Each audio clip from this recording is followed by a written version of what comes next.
Israel ప్రధానమంత్రి Netanyahu బ్రతికే ఉన్నారు. ఆ విషయాన్ని అధికారికంగా ఇజ్రాయెల్ ధృవీకరించడం లాంటి స్టేట్మెంట్లు కాదు. ఇప్పుడు ఇరాన్ సుప్రీమో ఖొమైనీని చంపేశామని గతంలో ఇజ్రాయెల్ చెప్పలేదు, అమెరికా చెప్పలేదు. కానీ ఖొమైనీ ఉన్నటువంటి భవనాల మీద దాడి జరిగినప్పుడు, ఆయన చనిపోయాడన్న ప్రచారం జరిగినప్పుడు ఆయన బయటకు వచ్చి మాట్లాడే ధైర్యం చేయలే. ఓ వీడియో రిలీజ్ చేసేవాళ్ళు ఆ వీడియో రికార్డెడ్ వీడియో అయి ఉండేది, అంత భయం ఉండేది.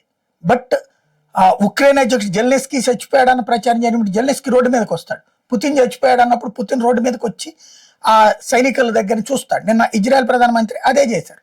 ఇరాన్ వదిలినటువంటి క్షిపణులు, అక్కడ డ్రోన్ల ద్వారా ధ్వంసమైనటువంటి ప్రదేశాలని చూడటానికి స్వయంగా నెతన్యాహు బయటికి రావడం ద్వారా రివర్స్ సందేశం ఇచ్చారు.